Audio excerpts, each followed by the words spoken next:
Here we are on Eye of the Illini. This is Mike Kegley. This is a lot of fun tonight. We've got a bunch of Illini guys here. It's hard to get everybody together with lives and different stories and things people are working on. So it's cool to get everybody around. We could talk some football here, some Big Ten predictions. Since no Big Ten team has actually played another Big Ten team, we can say that we're not cheating too much. But we do have 1 week of data that can lead us very far astray or confirm our suspicions, at least in our mind. Tonight we have Matt Stevens. Of course, everybody is used to Matt. He's the guy who covers just about everything. He's been doing football incessantly, and then as soon as that stops, he's doing basketball, and as soon as that stops, he's all over golf. And we have him occupied all year round, baseball, etc. We got Kedric Prince, who handles our recruiting, and we have Steve Sturm, who does the trench report. We get a good idea of what's going on with the linemen, and we get a good idea, of course, when it comes to the football recruiting spotlights that are out there so often because of the recruiting. And when we get up to 105 guys, maybe that'll give him even more to do. We're always excited about that. But we're going to go around the horn here. The first thing I'd like to do, though, is since we wanted to give everybody a break to get the season started off. Was there anything, Matt, in the first week of Big Ten games that either had you go, whoa, they're better than I thought, or had you go, whoa, what's going on with this team?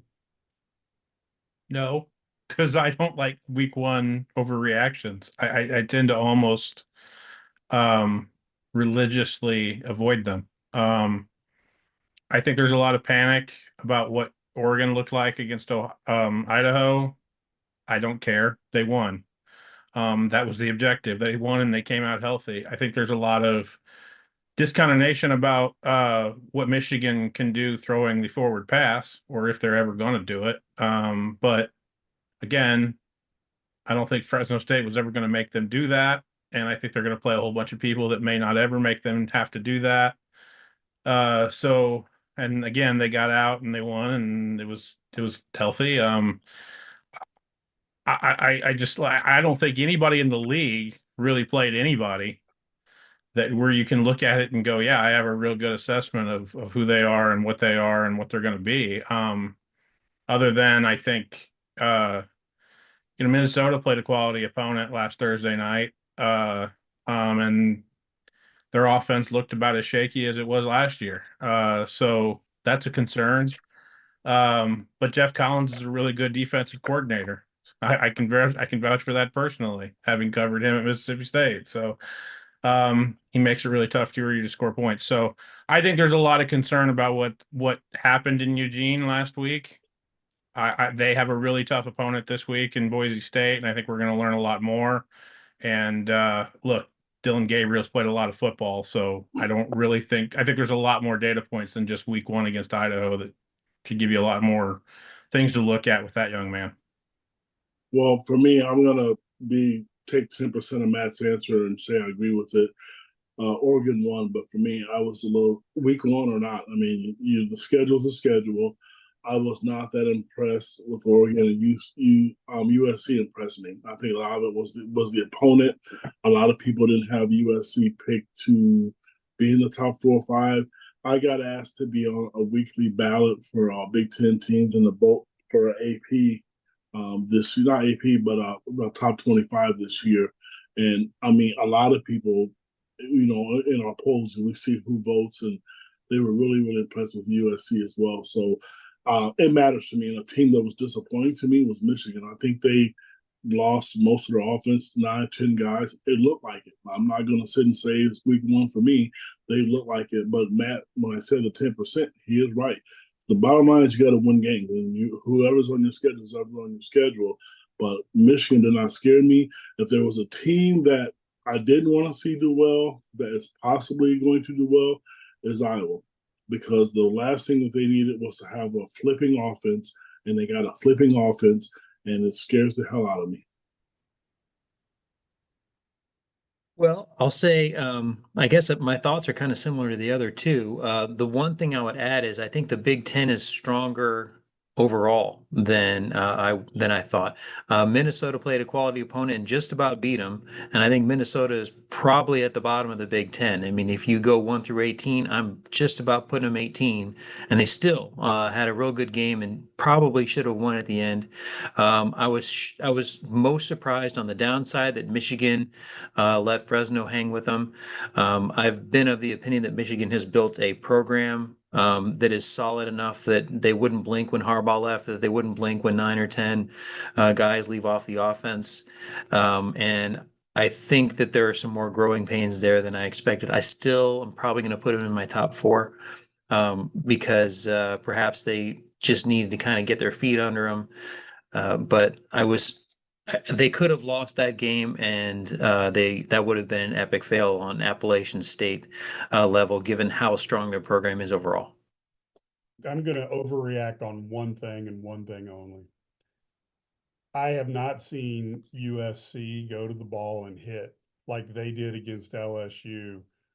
Maybe, and I know that this is the overreaction part, maybe since Pete Carroll was there. I'm not saying this defense is going to be that good, but I did not anticipate them being as physical as they were against an LSU team that's very physical.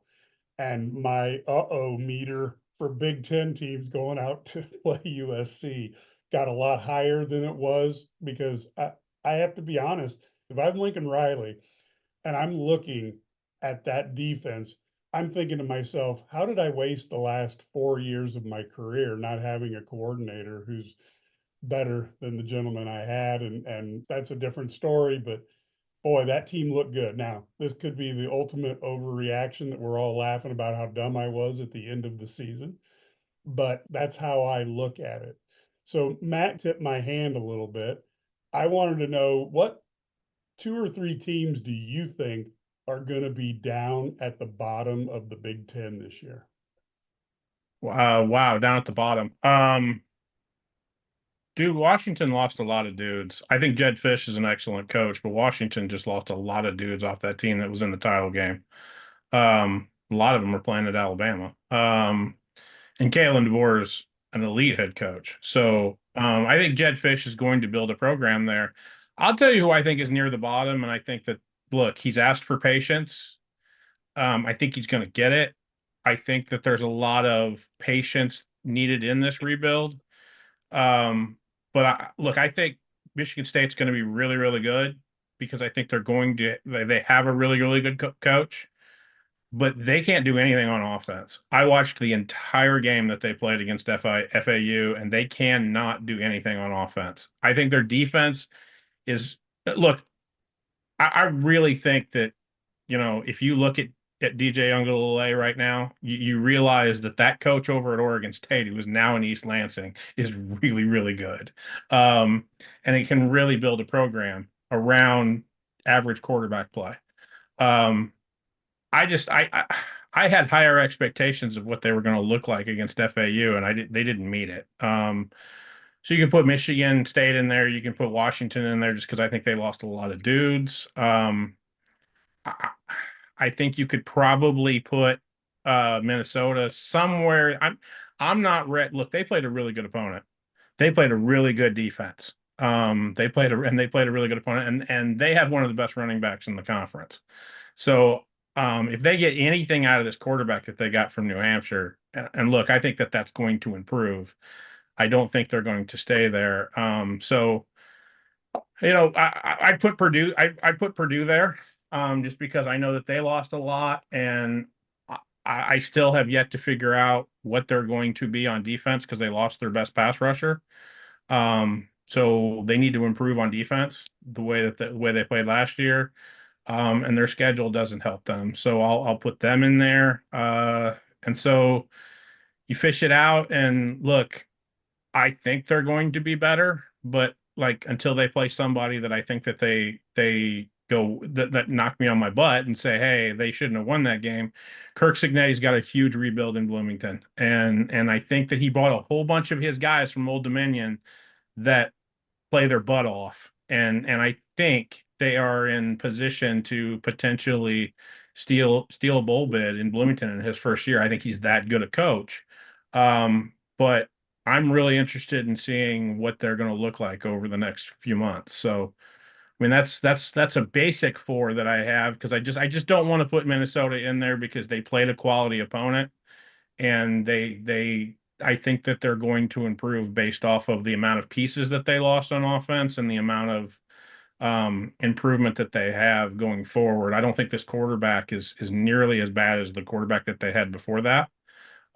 Which leads me to almost want to put Rutgers in there because I think Arthur Kaliamakis is not a good quarterback. I've never been a big fan, but I'm not going to put Rutgers in there because they do the things that I know that can get you winning football. So I think I think those are my four, but I'm still kind of trying to weigh it out. Well, for me, I have to stick to my poll that I put out there, but I know if the people are listening, I will have to make one change. I think the bottom four for me are Michigan State, Washington, Northwestern, and Indiana in that order. I'm just not sold on them. I mean, like, Indiana, they have a new coach. I think Northwestern, I'm not, I was not impressed with them, and Matt's right. Minnesota, I don't want to contradict myself, but they did play a quality opponent. Like some of the schools, including Illinois, they didn't play a top Power 5 school. So kudos to Minnesota because that could have been any Big Ten team playing a Power 5 school. Washington has lost a lot, I think, and the same thing with Michigan.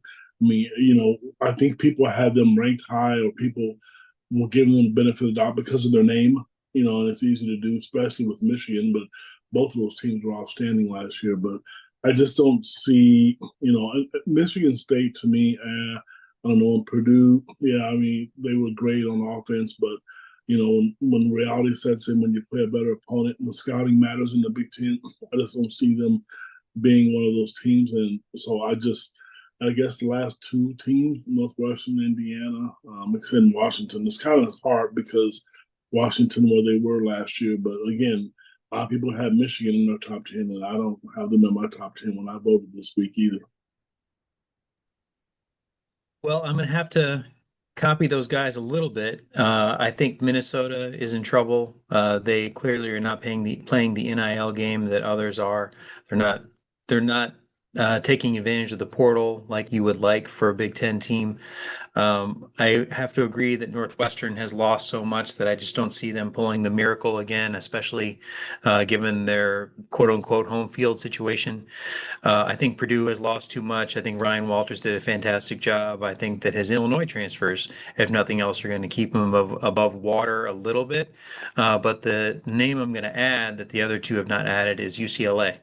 I think UCLA, if you look, their past success has been feeding on the bottom of the Pac-12, and the bottom of the Big Ten is not going to be nearly as easy for them to eat up than the bottom of the Big 12. So I'm going to have to put them in the bottom four. I hear what the other two are saying about Washington, especially Ked, but I don't think that. I think they still have too strong of a program. They have too much talent there to fall all the way into the bottom. But for those people out there that, I think there's a whole lot of people up there in Washington who do not realize that they are going to be fighting for 500 this year, and it's going to be a rough year for them. I feel for them, but that's what's going to happen. I had three that I thought were going to be down towards the bottom: UCLA and Purdue. I don't think their rosters are horrible, but they're definitely not strong for the Big Ten. And then they have two of the tougher schedules stacked up against them, and I think that's going to be problematic for them. And then I think Minnesota does seem to be having some problems, and Michigan State, I think, might have, as Matt said, this rough year this year, although that doesn't mean that the future isn't going to be bright. But I do think the schedule plays a big part of it. And Purdue, I would look at that schedule. And if I was UCLA, don't welcome me to the conference this way. And I do think there are two teams, well, three teams, I think, that have lighter schedules. I think Indiana may benefit from a fairly decent schedule. I think Rutgers should be very thankful for what they've got, although when you look at the quarterback, I share Matt's sentiments there. And I think Iowa got a very nice schedule for a team that I think they could be, them and Rutgers, if they get a nice streak going, could be one of those dark horse teams that could have a great season, maybe as much from their schedule as it is from their talent on the field. So I'm going to ask you top five and then who's in the championship game and who you think is going to win it. And this is definitely a shot in the dark when it's this early in the season, Matt. My top three didn't change. I had Ohio State, Oregon, and Penn State, and it did not change. Again, I don't care what Oregon did in week one. That roster is really, really stacked. The coaching staff is elite. I think Dan Lanning is one of the best in the business right now. And I know that because the folks in Tuscaloosa reached out to him real quick when Saban decided to retire. One of these days, I think Dan Lanning is going to win a national title, and it may not just be one. But the way that they play at the line of scrimmage and with what they have roster wise is just it's phenomenal. I think Ohio State has the best roster in the league. I don't think there's any question about that from a talent player for player, position for position standpoint. I'm interested to see what Ohio State can do and get better at the line of scrimmage, because they now have a running game in which they don't have to throw it on 3rd and 2. And I think that's going to be huge for them. I think adding Chip Kelly is going to make them be physical. Because at the end of the day, if you really break down X's and O's wise, what Chip likes to do, it's run the ball down your damn throat. And it's what he did at UCLA and it's what he did at Oregon, quite frankly. I mean, it's a tempo run kind of based deal. And I think that Ohio State's going to really, really benefit from that. Penn State looks transformed. I'm now a believer in Andy Kotellecki. Like, I know he thinks his offense is just like a Dairy Queen blizzard where most of it is vanilla ice cream, and that may be true, to be honest with you. Like, it may be some eye candy and vanilla ice cream, but Drew Aller has been unlocked, and there's a lot to be said for what he's been able to do in this offseason with all of the weapons that Penn State has been able to accumulate around Drew Aller. And oh, by the way, he was a 5-star guy. So that was always my top three. The order from 4 to 5 changed a little bit. I agree with Mike. USC looks different when they get off the bus this year, and they look different on defense. You look at Bear Alexander now almost being 315 pounds. That's a man-child that LSU couldn't move. And if they can do that on defense and stop teams from running the football, Miller Moss has always been talented. He's always been destined. Mommy's always been a professor at USC. He's always been destined to go to USC, and he's always been talented. He just happened to back up a guy who was the number 1 pick in the draft. I think they have really talent. They've always had talent on offense. Lincoln's figured out that in order to get better on defense, by God, we got to get bigger and we got to get stronger. I like what I saw at a neutral field against LSU. And then I'll put Michigan 5th, only because I think what they do philosophically and what Sherrone Moore is going to do philosophically wins football games. They are going to shove it up your you-know-what on defense, and they're not going to allow a whole lot of teams to score. They're going to run the football. They're going and where the clock rules now basically take a possession or two away from a football game at this point. I've seen it happen repeatedly at this point. If you can shorten a game, I think Michigan's going to win 8, 9, 10 games. I think that's absolutely on the table. And I don't think they have to throw it all that much to do it, because I think physically they are able to physically dominate most of the teams on their schedule. They're not going to be able to do it to USC. They're not going to be able to do it to Penn State. And they're sure as heck not going to be able to do it to Ohio State. Just doing that. But it's a formula that still works at the top of the Big Ten because of the way they recruit and the way that they develop their talent at the line of scrimmage. And so I'm still a believer in that kind of philosophy, winning a lot of football games. My top 4, I'm going to go Ohio State, Oregon, USC, and Penn State. I'm going to keep that order. Penn State, I think it's time. I think they're due. They've always been knocked out by Ohio State or Michigan to get to that big game. But those are the 4 teams that I like in order. The 5th team is Iowa. I just mentioned Iowa before. I think their defense is rock solid, and you give them an offense. I think Michigan lost too much. I think there's so much that it's hard to replace that. And 8 or 9 wins for Michigan after winning a national title, it's probably not going to sit well in Ann Arbor, but you know what, they'll be in a bowl game, and then I think they're another year or two away. Again, my personal opinion, but you know, also in the championship game, I'm going to go Ohio State and USC. I just really, I was impressed with them. And if I had a dark horse to sneak in to be in a championship game, I'd have to say probably Penn State.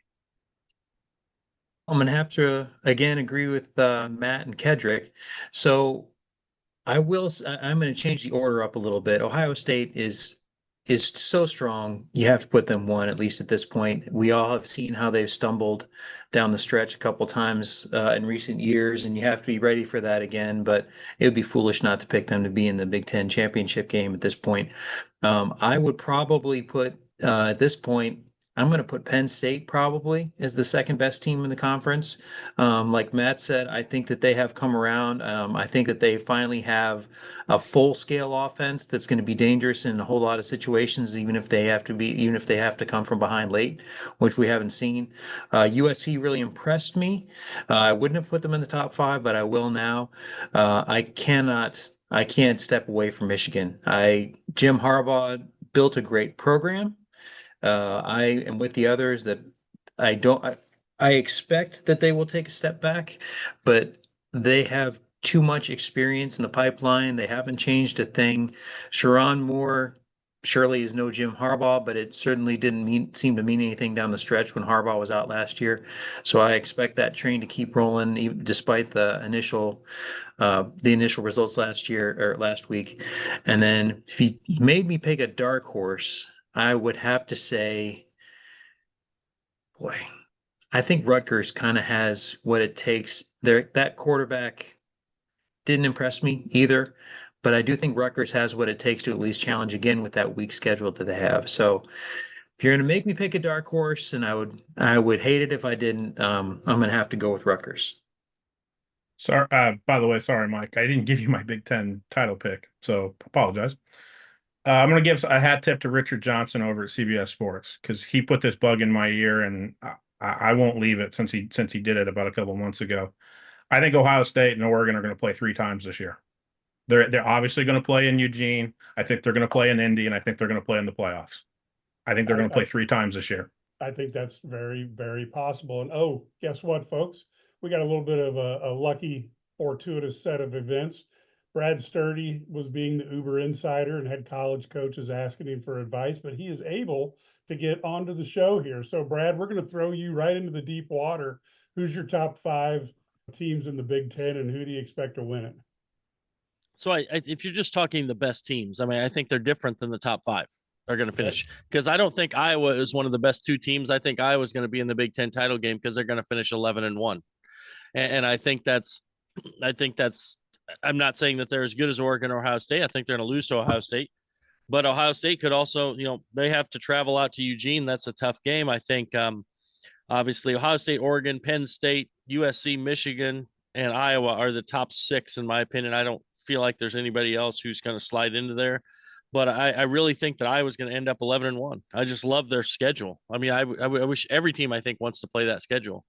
And then they win, and then I think whoever wins the Oregon and Ohio State game, I think, ends up as being the other team in that Big Ten title game. Don't you think that would be the biggest joke on the Big Ten of all time, to eliminate the Big Ten West, and then they make the schedule as such that Iowa shows up at the top? It's crazy. I mean, how crazy is that? You think about that scenario, like, oh yeah, we got rid of the Big Ten West, so we wouldn't have those teams in there. Iowa, what?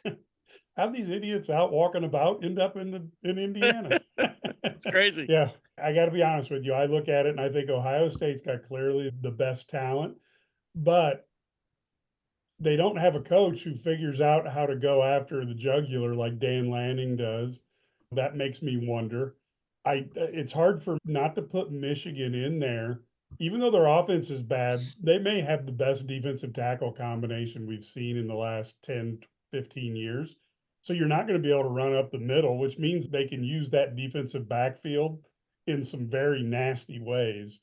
I think Penn State, Matt brought up Andy Kotelnicki, and I actually, in my latest heat checks, I talked about, I think he may be the next big time coaching hire in college football. because that guy, everywhere he goes, they score and then they score and then they score some more. And Drew Aller looked much better in the first game against West Virginia, which is a real team. And I was shocked at the difference in Drew Aller. And if he can maintain that, because as we talked about, you don't want to overreact too much. But the two biggest surprises for me was USC's defense and Drew Aller really taking a step forward. And then I also agree, Brad and I have talked about this numerous times on the radio shows, but Iowa's got a chance of going. I think 10-2 is their worst case scenario this year. I mean, that schedule coupled with defense, and they look like they might have an offense. I don't know that I would say the Illinois State Redbirds is where I make that assumption that their offense is going to be great or anything. But I think if I'm going to pick though, I will say it. I will say Oregon over Ohio State or Ohio State over Oregon. And I agree with Matt. I think they'll play 3 times this year, but the one team that could threaten that is the Hawkeyes, who might come up from nowhere to screw it all up and just, especially if they lay an egg in the championship game. That would be so funny. Now, is there any team out there that you have any weird thoughts on? And I'll lead this one just to help you get an idea on what I'm looking for here. But I don't know what to expect from the Nebraska Cornhuskers because I don't know that you can depend on a freshman quarterback. But Dylan Raiola may be that guy. He's got the attitude, he's got the arm, he's got the foot speed. Now, doing that against Big Ten teams is a whole different cup of tea. And we'll probably find out a little bit about him even going up against Colorado. But he makes me question what are they going to be this year? Because I think you catch Nebraska on the wrong week and they could be a handful for anybody. Then the other one that I'm not certain is going to work out well, I'm not bought in on the Badgers. I said this when you get hired, when you have a road grader offense and then you want these guys to start doing air raid, that offensive line has to adapt, and sometimes you have to change the people. And we've seen teams go both ways on this. If you have an air raid team and all of a sudden you want them to drive block the next year, you're in some trouble. So those are the two teams that I'm wanting to see what happens. Matt? What if, like, okay, let me play off of what you said though, Mike. Like, what if Dylan Raiola is a sober Johnny Manziel as a freshman? That's my point. Yeah, I mean, I know Manziel was awful good, not sober. So I can personally verify that. Stood on the field at Davis Wade Stadium in Starkville, Mississippi, and I smelled liquor when he walked on the field. That's not a lie. And he had one of the best games I've ever seen anybody play. Period. And he smelled like bourbon. But what if he is that good? Because if he's that good, it's not like if Raiola is that good, it's not improbable that Nebraska ends up in Indianapolis. I'm dead serious, and it's not improbable for Nebraska to end up in the playoff if he's that good. Because everything else that you know Matt Rule has already built there at Nebraska works. Like, again, I am a big fan of people that decide we're going to build this thing on a foundation of what we do at the line of scrimmage. Boy, howdy, like they were darn good at the line of scrimmage last year, and they couldn't figure out a quarterback that could either not give it to the other team or move the ball consistently enough to score enough points to make it matter. They lost 13-10 at the end to Iowa at home. Otherwise, they're going bowling without Dylan Raiola. I think they got like 10 turnovers in the first 3 games from Jeff Sims before they dumped that and decided, like, we may just want to have a quarterback that lives to punt.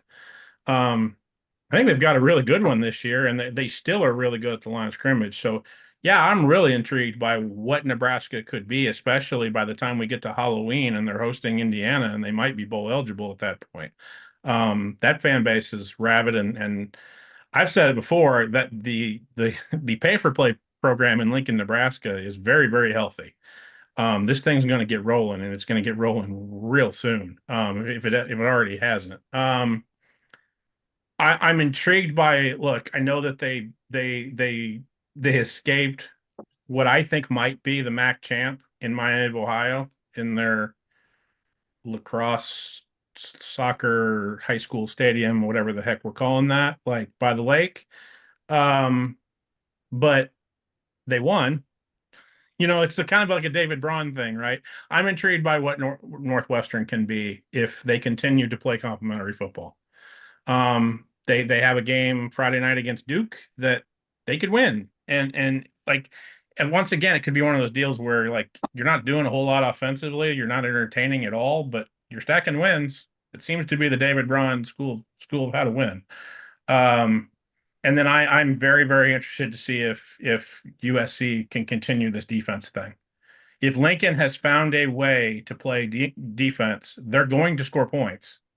And that could be a problem for everybody else in the league. I definitely agree. And I'm unbelievably intrigued just in the short term. We've got a game in Eugene this Saturday where Boise State is coming to Eugene. I think that's going to be a really, really cool game for Oregon to kind of put themselves on the map. And because Boise State's fixing to try to get the 12 seed in the G5 title spot. It could actually be a rematch game in the 5-12. But I think Oregon has a chance to put themselves nationally on the map by crushing a really, really good G5 team in Boise State. And if they do that, then all hands on deck for everybody to think that Oregon might be headed to Indianapolis too. Just real briefly, Mike, about Nebraska, I'm scared of them. That's a team that I should have mentioned the same breath with Iowa. I think they're due. Nebraska is an underrated program in the Big Ten now. Their volleyball program is good. The women's basketball program is good. The football program, they got the most consecutive sellouts. They've tried a number of coaches. I mean, a lot of people, when you look at the Big Ten, who belongs, who doesn't, I think Nebraska's starting to slowly fit in, and that's a team that I know Illinois plays them first, I believe, for a conference game, and it's on the road. They're better. They're not going to be the same pushover, and you're going to have to go in to beat them. As Steve mentioned, the other team, and Brad mentioned, schedule matters. And I think the easiest schedule is Rutgers. So, I mean, you talk about tailor-made, getting a hole in one. If they don't win 9 games this year, something's wrong. Well, Ked, isn't that the cautionary tale? Is they've got this great schedule and they weren't able to get a quarterback. And what Schiano, who's a hell of a coach, but if his quarterback doesn't come through, it's going to be a year they will look back and go, "My gosh, we're never going to get that schedule again." No, you won't. I mean, and it's just, can you imagine right now if you're Illinois? I mean, it's nice to play the West Coast schools. I'm not gonna lie to you. I'm kind of excited about it, but they don't have Iowa. Do they even have a West Coast school on the schedule? I'm not 100% sure. I know they don't have Iowa. I don't think they have Ohio State. It's really, really easy, their schedule. So to me, that's a team, but like I mentioned to you, I just think Nebraska is a team that people don't give credit to, and they really should start doing it just in general, not just with football. That program is really starting to impress me. They've hired some really good quality coaches. Fred Hoiberg and the women's program, they were in the Big Ten, they were in the NCAA tournament last year. They're recruiting well. So the last thing I know the fans want to see, if you're an Iowa fan, a Minnesota fan, to see Nebraska become good again, and it's very possible. And just for people's edification, the Scarlet Knights have a heck of a schedule when you consider they play Washington at home, at Nebraska, Wisconsin at home, and then UCLA at home. They have to go out to USC, and then Minnesota at home, on the road at Maryland, Illinois at home, and then on the road at Michigan State. So in an 18-team league playing a 9-game schedule, they run into one ranked team at the beginning of the year. All right. There you go. First of all, when we were talking about our top 5, those who can count probably recognize that I only named 4. I meant to name Oregon. Obviously, they're in my top 5 as well. I'm not quite as high as the others on Oregon, but clearly they're one of the top 5 teams in the Big Ten. As for my sleeper team, I'm actually going to disagree with Mike and go with Wisconsin. If you look at Luke Fickell over time, he's always taken a year to kind of build something. You got to put in a new system. You're right. Obviously, you got to get different personnel who can fit what you want to do. You have to teach them. You have to figure out who's on the roster, who can actually do the things you want to do. I expect a big jump for them for this year. So I'm not quite the Luke Fickell fan. I know Matt and I had gone back and forth about him previously. I don't think he's quite in the upper echelon of the Big Ten coaches, but he's a quality coach, clearly. So I expect them to have the big jump this year. So I'm going to agree with a lot of what you said. I agree on Nebraska. I think they have I think they're coming around. I think that Nebraska Illinois game is very intriguing because I think both those teams have a chance to be good enough to win 7-8 games.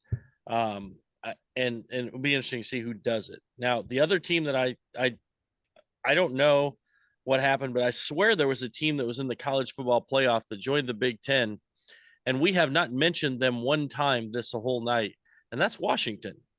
Yeah. Washington might be okay. I mean, it's not like they suddenly, I know their coach left, but it's not like they suddenly became awful overnight. And yeah, their schedule, they got to go to Penn State and they got to go to Oregon. They got to go to Iowa. But I mean, I still think this is a good team, and it'll be interesting to see how they perform in the Big Ten. I'm very intrigued by what they do. Yeah, I think they're a fair choice. They lost a little bit of personnel following coach to Alabama, but it comes down to, can you replace your quarterback? I think that's what so much comes down to in this. Sometimes when you replace your quarterback with the wrong quarterback, let's say Florida State, that doesn't always work out so good either. I have to say, there's one person in the United States who has to be excited watching the face flop of Florida State, and that's Deion Sanders, because now everybody's looking east to see what's going on, and they might not be looking at Colorado quite so closely, because Deion's got to go to Lincoln this Saturday. He's got enough on his plate to worry about that. He doesn't need to worry about his alma mater right now. Oh no, I'm talking about. I think. I know. I like the attention they're getting because it could come back to him really quickly. I don't think Matt Rule's going to be pulling any starters in that game. Let's just put it that way. Yeah, that one actually, I don't care much about that game. One thing I do love, I'll give an advertisement. Back in the olden days, DirecTV used to have the 4 channels at once you could watch. YouTube TV quad box, right? You're yes, going they there. Did. And I got to be honest with you, I love that because you put the game that you want, the sound on, and then all you have to do is just with your thumb, just quickly go to another game when something happens, and you got all 4 of them there. And I used to do that until DirecTV, for no reason at all, stopped doing that whenever they did it. And my kids aren't used to it, so whenever I watch games like that, they start complaining. But I love to watch them like that. All right, so I just want to do one time around just so we get it straight. I want to know who the champion is of the Big Ten, and if there's any other schools in the CFP. Matt? Ohio State's my champion because I'm tired of the Ryan Day narrative. The man would have a job 5 minutes after they fire him in Columbus if they want to do that. If they're dumb enough to do that, I think Ohio State wins the Big Ten because the $20 million roster's pretty darn good. I think Oregon's in the playoff. I think Penn State's in the playoff. I think there could be a 4th team. I've been pretty adamant that I think this year it could stay to 3 in the Big Ten. But if there is a 4th team now, I think it's USC because of the one that they put on the board in the opening weekend. I think that's going to continue to look better because Brian Kelly's teams usually play better in October and November than they do in September. And so I think USC, if they can hold serve everywhere else in games that they should, I think they've got a really good shot of maybe being a 2-loss team that can get in the playoff.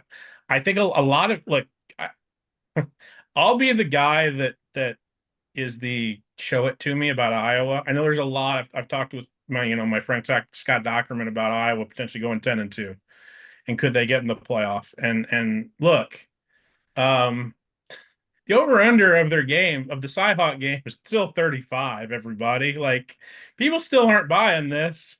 They're just not, and I'm not going to do it until I see them put it up against somebody that can actually play defense and has 85 scholarship players. But yeah, and the other thing I'll point out is Sturdy's point on Washington intrigues me, and for two reasons. One, Illinois has seen that quarterback. It's Will Rogers, the quarterback that used to be at Mississippi State, and he's thrown for God knows how many yards in his career under Mike Leach. The second thing is, does anybody here know where Jed Fish, their head coach, went to school and graduated? The University of Florida. So if Sturdy's right, it might be a one year stay in Seattle. And They so offered Lane Kiffin to leave Ole Miss to go to Florida. That's what they're talking about. I know, and I think Lane might say no. Well, yeah, because I don't think Florida right now is in a better shape than Ole Miss. I don't think Jimmy will let him take that job. But I will tell you that I think Jed Fish will take that job if he can get Washington to 8 or 9 wins, and Sturdy's right. So no, but I think the Big Ten actually could be a three team playoff, league this year. Because I think somebody in the I think the number 2 team in the Big 12 is going to get in the playoff this year as like an 11 or maybe even a 10 seed. But if there is a 4th team, I think it's now Southern Cal, because I'm not going to completely believe on what's going on in Heritage Hall, but they put a big one on the board in week 1 in Las Vegas. My team is going to be Ohio State too. I agree with Matt. Number 1, and I'm going to go Oregon and USC in the playoffs. I just believe in from the eye test for me. Not Oregon really, but the talent, and the same with Ohio State. So those are the 3 teams. Ohio State is my champion, and then those 3 teams. If there was a 4th team to sneak in or take the place of Oregon or USC, I would probably say it's going to be Penn State. Well, this is going to sound boring, but I think Ohio State's roster is just too good. Ryan Day, I think, has spit the bit a couple times in big games, but it's not like a super choke situation. I think that his roster will carry through this time. This is probably going to be the year. Oregon is the number 2 team in the Big Ten, clearly, and Penn State, I think, has taken a step forward, as I said earlier. I think Michigan is still the 4th best team in the Big Ten. Yes, their offense is shaky. That defense is scary good, though, like all-time good.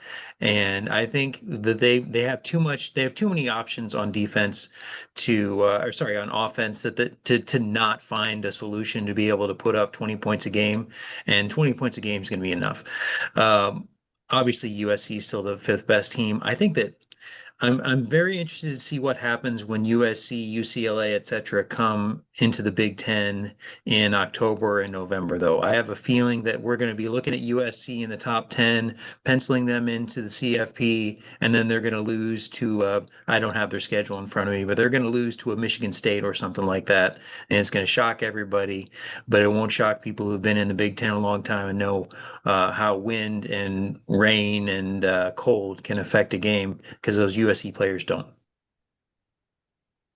Yeah, well, I'm gonna go with Ohio State too, because I wanted to fit in. Right? No, so I think Ohio State's the best team. Their roster is ridiculous, but the other thing I will say, I really think so. Looking back, so if you look back to teams that make the playoff, if you have the top 12 teams, top 11, if you go 10-2, you have a very, very good shot of making the college football playoff, because there were 12 teams that were 10-2 a year ago.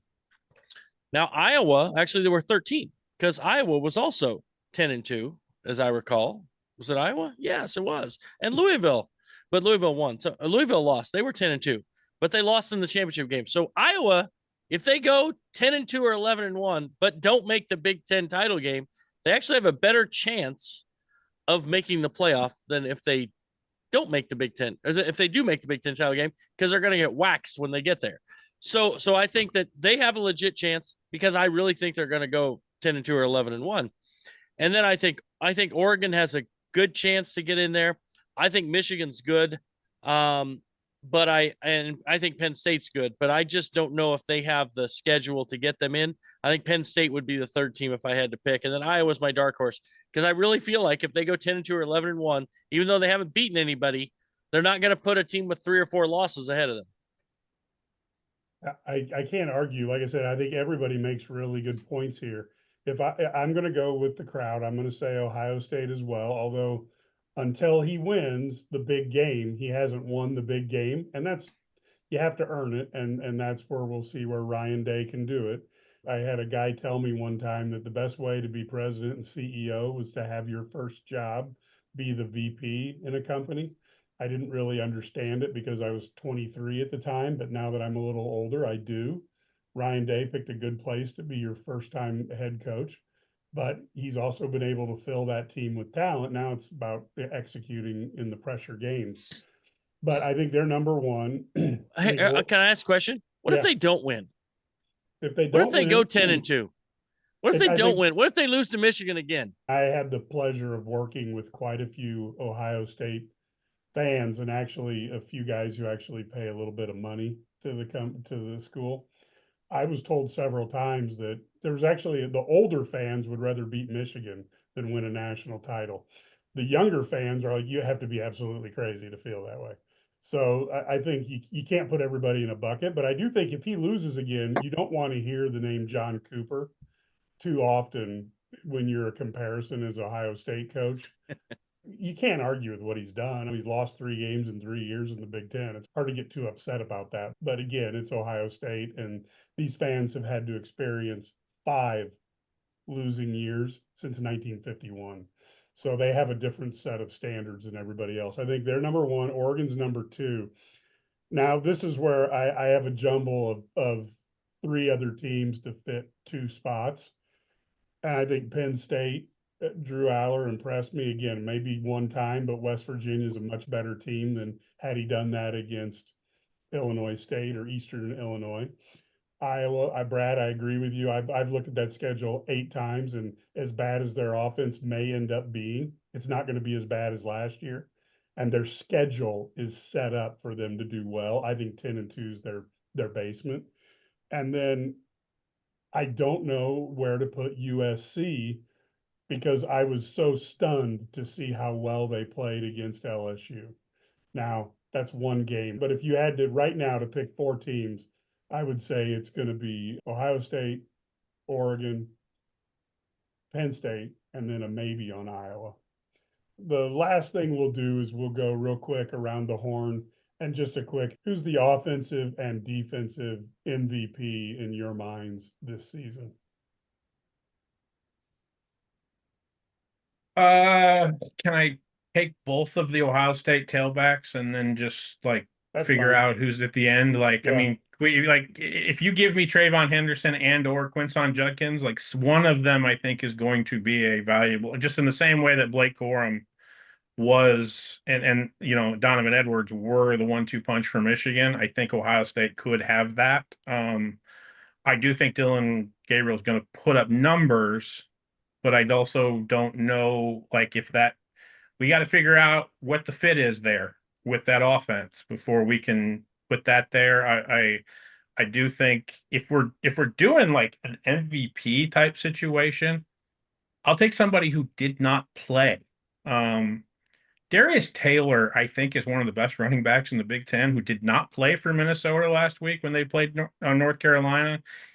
If they can somehow win 7 to 9 games, he's going to be a big reason why. And I think he would be the most valuable player on a team that would either win 3 or 4 if he wasn't there. So I do think that there's a dark horse there for defensive player. Can I take either one of the defensive tackles from Michigan and just like whichever one? And then throw in the cornerback, and you pretty much got the market cornered. Right. I mean, there's probably somebody from Iowa that's going to have a really healthy defensive year, but they seem to do that as a group of 11.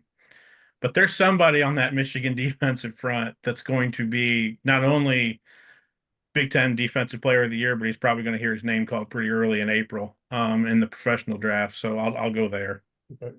I'm going to go with running back Trayvon Henderson from Ohio State. And Matt, I'm going to do you one. I'm going to do defensive tackle Mason Graham from Michigan. There's a sleeper. You mentioned it, Matt. Again, you didn't mention a name, but Jay Higgins from Iowa. They're really good linebackers. So those teams traditionally do really, really well. And what's really weird about this podcast, and I'm not going to be long-winded here. Not a lot of Illinois talk, and I think the fans are going to make sure that we know about that tonight because we didn't pick them anywhere, didn't talk about them, offense, defense, anywhere up and down the pole. So really, I did, Ked. I did. I mentioned them. I'm the only one.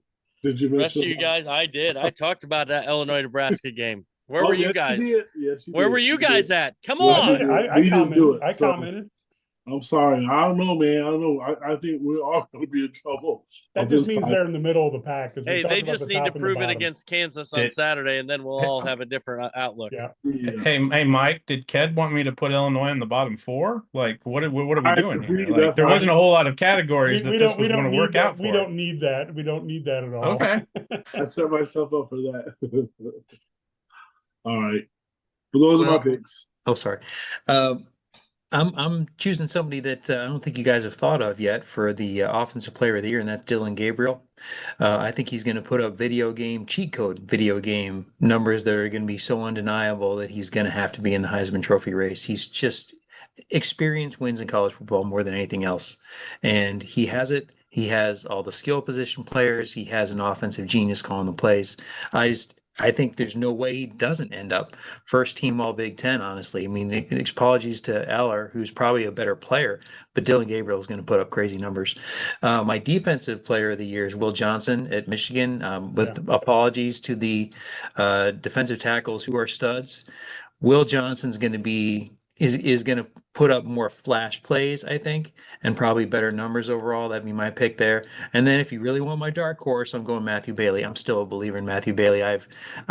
Every time I've seen him on the field, he's done something great.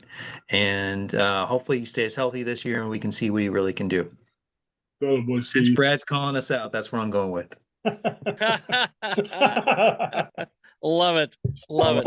I'll take that. Hey, Kid called you out first. I just, was just defending myself. No, I think on the offensive side of the ball, I think there are a couple guys. I think Dylan Gabriel obviously is a guy who's going to put up great numbers. At the end of the day, I wonder. I don't know. Ohio State quarterbacks tend to do really well. I think Will Howard's going to put up big numbers too, but I think a lot of his depends on whether they can run the ball. Obviously they're going to run the ball, but are they going to run the ball for 250 yards? They're going to run it for 150 and he throws for 3+. It just kind of depends how that goes. But I do think Dylan Gabriel is my pick. Will Howard may say quarterbacks tend to do well in these. Michigan, Will Johnson's the guy. I think that, as defensive player of the year, I'm going to pick my other guy that I think of because I think there's going to be all the double teams in the world going on against the Michigan front seven. Mason Graham, of course, going to get double teamed. And so I think he's going to get the double teams. I think Josiah Stewart is I think he's going to get like 12, 13 sacks this year. And I think if he gets 12 or 13 sacks, it may surprise some people. He's already got 2. So I think against Fresno State. So I think he's a guy who might surprise on that defensive player of the year thing. I think that is so good because if you want to watch a really good YouTube video, we actually had 3 experts on the Big Sports Radio, 2 gentlemen, Steve Kornacki, not that Steve Kornacki from MSNBC. And we also had John Borton on, who's a longtime Michigan guy. They both mentioned that there were plays that Fresno State needed to double team both the tackles because as soon as they tried to pick one, the other destroyed the play. So I think that is going to be a big deal. And if you get an opportunity to go into the IlliniGuys.com channel, you can see our interview where we had those 2 Michigan guys and we had Anwar Richardson, who's a guy for the Orange Bloods, who is spectacular. He's everything Stephen A. Smith should be because he's got the big personality and he's funny and he's not mad all the time. So he's actually really fun to listen to. YouTube, if you want to watch for that game, because we get 3 guys who know their stuff and they talk about it and we get out of the way. I do like any one of the 3 guys on the Michigan defense. I think offensively, I think the dark horse for me is Dylan Raiola. If he puts together a season, I think then he talks about what Matt was saying. I think he could put together some incredible stuff. And it's hard once Oregon gets rolling. There's a quarterback is going to have the advantage. And we'll see. There aren't very many good quarterbacks in the Big Ten. It might be the year that one guy has a great performance. He can go ahead and sweep it. So with that, thank you so much on the football stuff. It was fantastic. Steve and Matt, thanks a lot. Ked, I'd like you to talk a little bit about the commitment of Destiny Jackson to the Illini women's basketball program today, the 5-star who's rated number 24 by ESPNW. And also, you can find Ked's Recruiting Roundup podcast out there, which will discuss he can talk about, because that's out there, and he just had a great interview there that we wanted to highlight. Ked?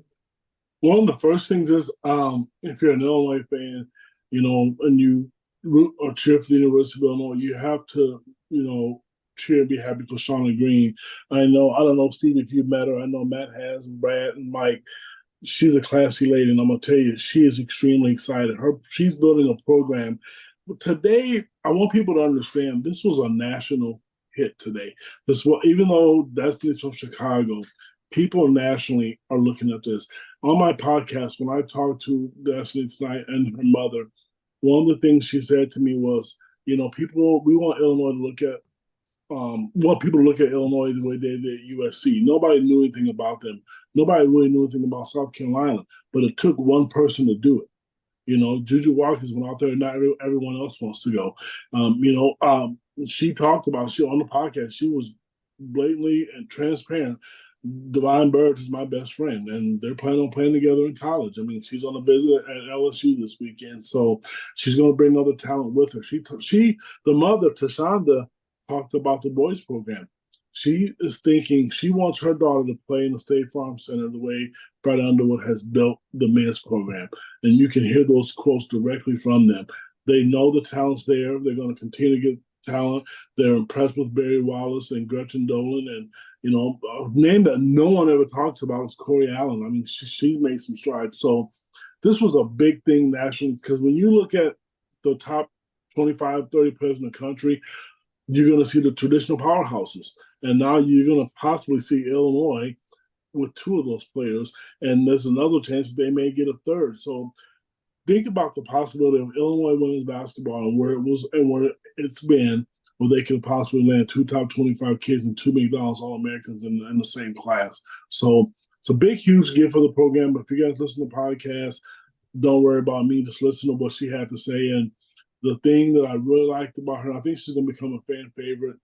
She has that Chicago mentality. She's just, what she reminds me of? The men's assistant basketball coach, Tim Anderson. She is aggressive. She doesn't back down. She told me today she wants to guard the best player. If the best player is 7 foot tall, she wants to guard him. So a huge get. And now that's with Jasmine Brown transferring, as I tweeted earlier, that's the top player in Illinois 2 years in a row. Pretty good. Yes, it is. And if you really think about that, that never happened. Those players went elsewhere. Those players were at Iowa. They went to Indiana. And Shauna told us in her introductory press conference back in 2022, I got to keep the best players in the state home. Brett Bielema said the same thing, and I give him credit. Out of all the football guys we've had in a long time, I personally think he has done a remarkable job of trying to get players home. And to me, the best player he's kept home, and that entire staff, Matt and I talked about him last week on one of the radio shows, is Caden Fagan. That, to me, is a home run in-state kid, and I think Destiny Jackson is the same type kid. Yeah, that's important for the team to be able to do that. Be nice to see Brett be able to do that with J.C. Anderson as well. The tight end at Mount Zion would be a nice one to keep in state. The big horse. Yeah, big I think horse. he'll be, and he's going to be, I believe, I think he just got done with an Auburn visit, but I think he's coming for the game this weekend. So that would be a really nice get for the Illini football team. But boy, there's a lot of schools wanting a piece of him. I also want to throw out here, Brad, because I haven't heard as much about this from people, but there was a tweet that Brett Bielema had that I think you and I were one of the few people to forwarding it out. But I thought when they had Stephen Chen, one of the founders of YouTube, And it said he became a member of the family, spelled in the Brett Bielema way of spelling family.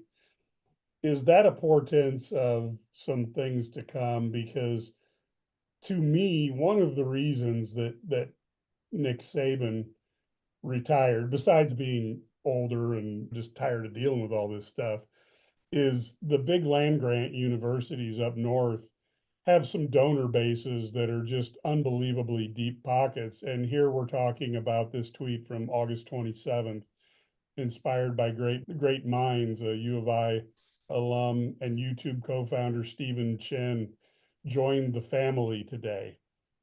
I'm not saying Illinois was ever going to be able to have a $20 million payroll in the football program, but is there a way they might be able to have a few more dollars to invest? No question. I mean, it's, we always say ILLINI, but we should be saying NILINI because that's the key right now. And it's getting these guys, it's pay to play and pay for play. We're not going to do it. Yeah, we're going to do it. That's what it is. And that's the reality of the situation in college sports. And you can either jump in or not jump in. And Illinois is trying to get more and more donors. There are other guys. There is another big fish that they're trying to get too. But these guys are like guys who are worth, somewhere between $1 billion, right? So they can throw in $1 million in your coffers relatively easy. It's like you or I given a 10. So Yeah. so $10 cash. Yeah, cash money wampum. So well, yeah. I will tell good. you the one thing that I find most mysterious, and then we'll wrap this up because we're probably getting to the end of people's patience now, if not already. The one thing I find so crazy is that Dabo Swinney doesn't want to use the portal, and that just means let's just pick two positions. He has some spectacular recruiting classes, but let's say he misses on a quarterback. Let's say he has a 5-star that isn't that good. That's happened there multiple times. And let's say he also doesn't have a cornerback. If you use the portal, even to just fill holes for spackling, think of it that way, as like a contractor, that means you have the opportunity to compete. Kirby Smart is bringing in, and Ohio State, like they bring in a guy who's ranked at the top 5 at just about every position every year, it seems like. But you still miss, and you can go get somebody to replace that. And if you've done that and your competition isn't, I don't know how you compete with them. And then to not use the portal, it's just another tool. I've never had a contractor walk into my house and say, you know what, Mike, I don't believe in screws. I don't like to screw drive stuff, so I only use nails. Well, I would be like, well, but that needs a screw if you're going to fix it. No, I only use nails. So to me, it's like you've got a toolbox, use the appropriate tool for the appropriate job. I hope that this means that there's a little bit more dollars there. We'll see. There's never anything straight and narrow. It's always got to be a winding path. Let's not pretend we haven't had a few Illinois coaches who kind of meet that definition in recent years. I'm not going to name names, but yeah. I mean, look, we've all experienced that. One of the things I've always thought was the strong point of Brad Underwood is he's decided that we need to compete. So how are we going to do it as things are aligned right now? That's all you can do. Yeah, nobody's asking Dabo Swinney to be Dion. Right, Like, exactly. like, you know what I mean? Like, just fill get the 3 people. Yeah, I mean, just fill a couple holes. I mean, like they're not completely devoid of talent, and their high school recruiting is still unbelievably doing well because of the pay for play money that they're giving high school kids, right? Yeah.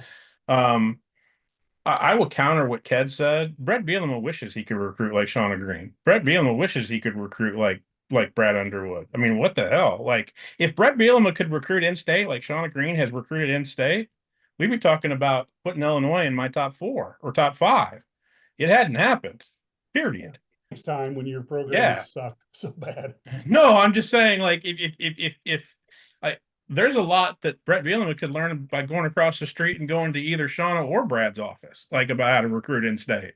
So this idea that Brett Bielema has picked gem after gem after gem from the state of Illinois, that's the you would learn a lot by going across Kirby Avenue and figuring out how to keep kids in state. That should be priority number 1. It depends if you compare him to Brad Underwood, Shauna Green, or Lovie Smith.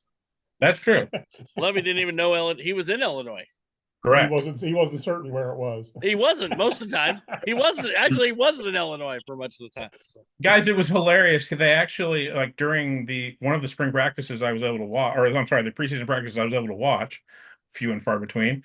There were two coaches that were standing on the sideline watching practice, and I literally said to somebody, like, the two best coaches in the state, or two best recruiters in this university are standing on the sideline. And who was standing on the sideline was Mike Small and Shauna Green. Like, there's a lot that Brett could have learned by walking over there and asking them how to recruit. A lot. I do think the football program, it has two things that the basketball programs don't have. One is the up and down nature, which it does share with the women's basketball team. And then the second thing is you have 85 scholarships, not 13. So it's harder to move the needle and get enough players to turn it quickly. But that being said, I hope this is a sign, because Illinois, if you Google Illinois billionaire alumni, there's plenty of them there. And somebody's just got to talk Thomas Siebel into getting his priorities correct. That you could have buildings of higher learning and all the things that you need for them, or you could contribute to the football and basketball team. And Mike, we've talked about this off the air. Let's just talk about it like quickly on the air. Brad Sturdy is absolutely correct. Let's Auburn the hell out of this. Like, Steven needs to be on the board of trustees tomorrow. Like, and making decisions that way tomorrow. Let's Auburn the hell out of this, because Auburn's got billionaires who are athletic influencers. Let's just put it that way. I know two of them who are on the board of trustees and can make decisions like that. yeah, Like, and so it's Let's I get mean, Shad it's not Khan out hurting. there. It's not hurting your academics by having the YouTube founder on your board of trustees. Yeah, Let's yeah. just as an idea. Yeah, Sorry. let's get Shad Khan on there, and let's call it a day. Yeah, perfect. All right, folks, we promise we don't want to keep you all night, so we're gonna get out of here. But thank you so much, Steve Sturm. So when you see the trench reports come out, and that's the guy who gets those together. He was an offensive lineman in college. He says he never gave up a sack, and he's bigger than me, so I'm not gonna argue with him. We also have obviously Matt Stevens, our beat reporter, who gets to cover like everything all the time. So when you see Matt like writing different articles, you're like, is there any sport he doesn't cover? The answer is no. Kedric Prince does all of the recruiting stuff, so he is all over the board trying to cover women's basketball, trying to cover men's basketball, football, and any other sport where we have key recruiting things. And of course, we have Brad Sturdy, the Uber insider, who is the person who gets the calls from the coaches and can't make our podcast in a timely fashion because they're asking him advice. So that's awesome. We want to thank everybody. If you get the opportunity, you enjoy this, IlliniGuys.com is 27 cents a day. That's all it is. You get the articles ahead of time. You get the full articles, because we don't put everything out there for people who aren't subscribers. But the most important thing is we have a message board, and you can go on the message board and talk to any of these gentlemen, plus a whole ton of Illinois fans from around the world. Build it. It's a fun community. People have a good time, and you can debate things, you can argue things, or if you can say, hey, Matt, in this article, you didn't talk about X. What do you think about that? And Matt can respond with what his thoughts are. It makes it's really more of a two-way conversation, as opposed to just getting a newspaper where you read whatever somebody thinks and then you put it away. So we would love to have you there. And of course, you can go to our YouTube page, which also has our big sports radio stuff, because we do cover the Big Ten. That's why all of our guys can talk about the Big Ten, because they're familiar with the whole league. We love the Illini, but we also are fans overall. So you can get a ton of stuff. And right now, again, I would tell you to go to look at the Texas and Michigan preview. There is nobody else out there who gives you as good a preview as what we put together with those three gentlemen who really know their stuff. So with that, thank you very much, gentlemen. We will be back with our next Eye on the Illini, probably very late Saturday night or early Sunday morning. We will either be blubbering and crying, or we'll be in a good mood. It's going to be an interesting game. Should be a ton of fun, and we'll have our predictions out for that Saturday around noon. Until then, folks, go Illini.